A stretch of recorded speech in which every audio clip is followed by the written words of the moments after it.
Friends, I continue from this point. In so we read we continue to read Mark 7, and basically it continues to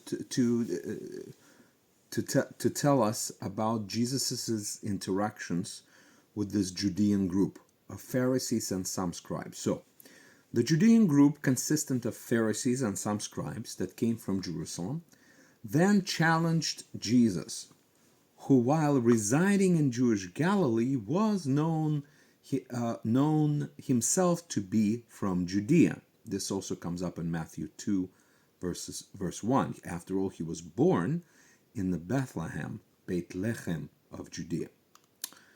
Mark 7, verse 5. Why do you disciples, this is what, after they observed him, they challenged him with the words, why do your disciples not walk in accordance with the tradition of the elders?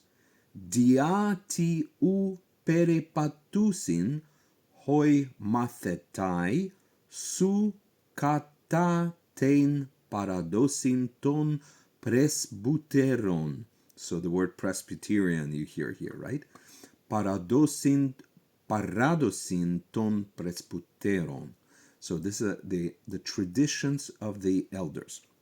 But eat their bread with, and then NASB says, unholy hands. But I'm here to disappoint you. It's the same old good word for common hands.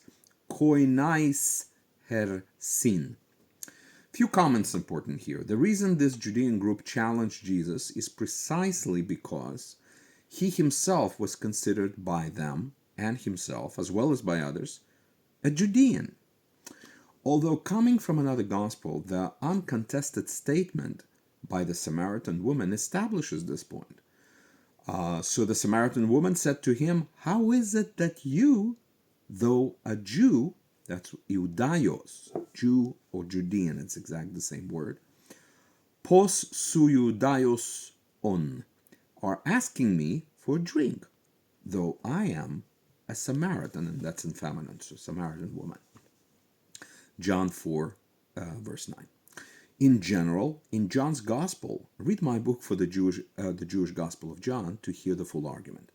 Jesus is considered not just a Jew in a sense of belonging to the people of Israel, or a Jew by religion. As a matter of fact, in the first century, there was no such thing as a Jew by religion. It was a package deal. It was the language, it was the culture, it was the territory, it was all of those things. Today we operate with this, Irish American, the Christian Chinese, and so on. Back then, it was like in India. The Hindus, the India, and people of the Hindus, and living in India.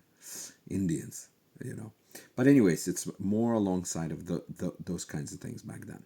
All right, so let me pick up where I slightly drifted off my topic. But a Jew, in a sense of being Judean by both birth and basic ideology, that included, for example, the preeminence of David's family in Israel's leadership, and hence Jerusalem as its capital. This is something that the Judeans were very big on, and it took a long time to get everyone else on board. So in John 1:11, it says this. Now this is translation. He came unto his own, and NASB picks up on what's in Greek and says, his own people did not accept him. So what's interesting here is that first his own is actually in neuter plural, ta idia. Second is in masculine plural, so they're not the same. So in English it's he came unto his own and his own received him not, right? But in Greek it's actually different. One is neuter and one is masculine. In English we can't see the difference in most translations, but in Greek this is obvious.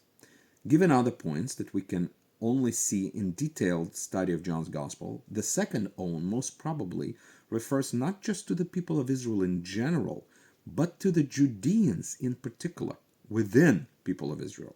Read the book I mentioned, see if you can agree with me.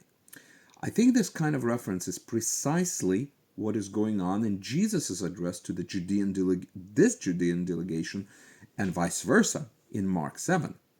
As we continue, we read about Jesus accusing them. And folks, remember in Gospel of John, there's this statement of the apostles telling to Jesus, Rabbi, don't go to the Judea because the Jews are seeking to kill you. You remember that? Of course, this makes zero sense, right?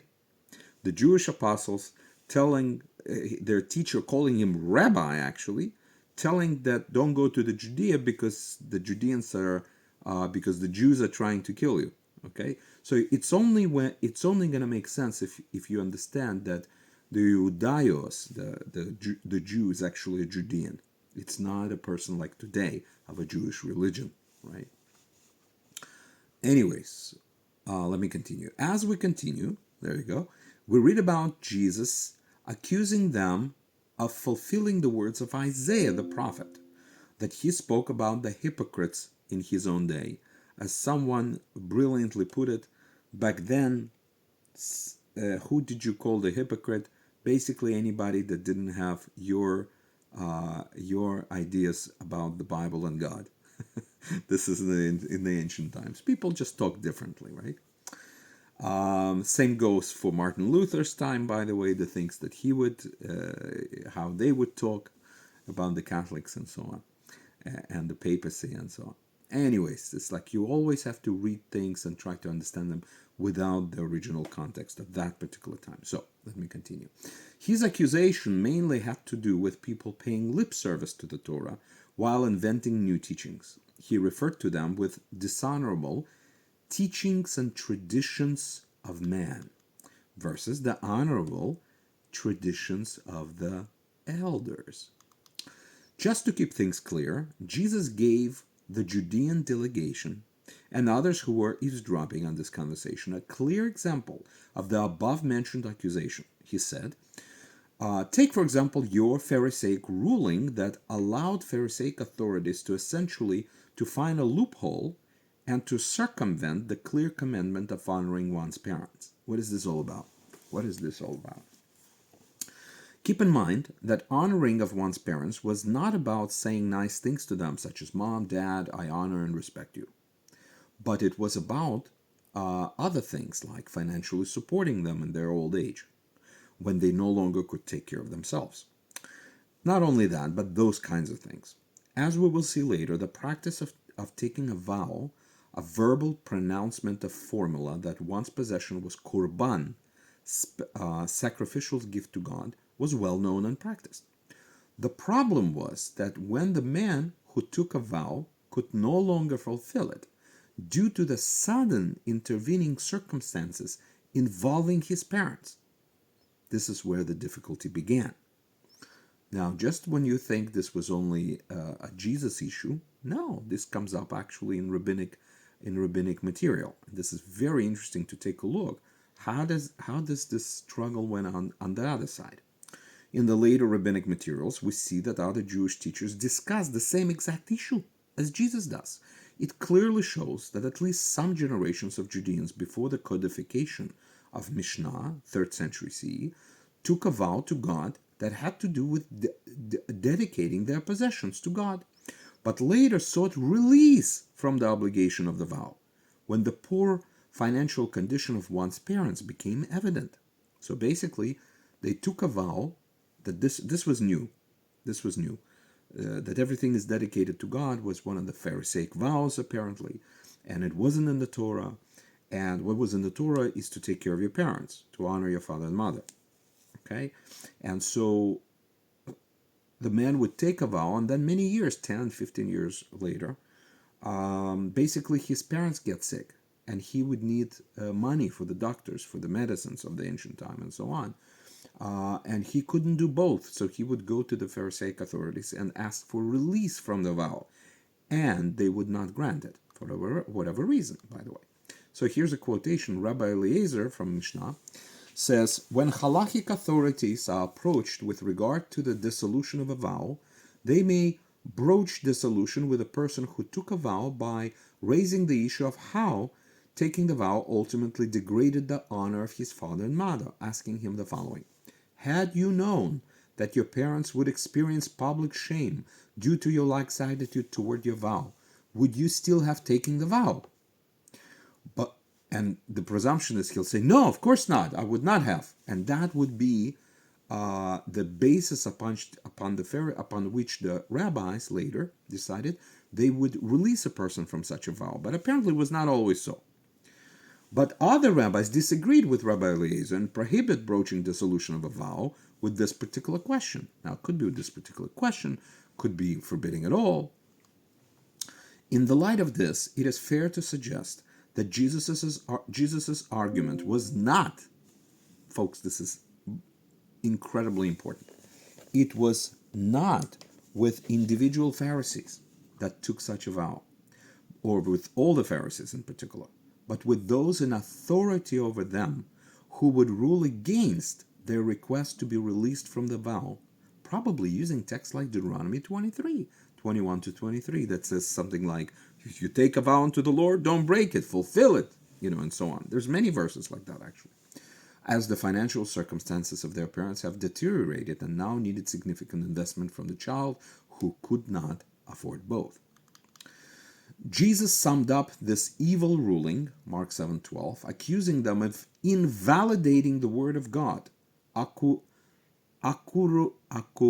There you go, I'm struggling here. Akuruntes ton logon tu teu, by your tradition which you have handed down, te paradose humon he paradokate.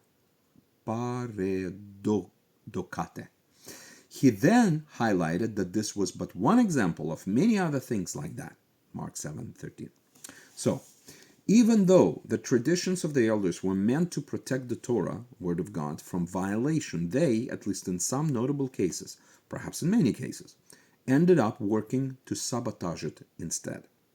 At least this is clearly how Jesus saw that.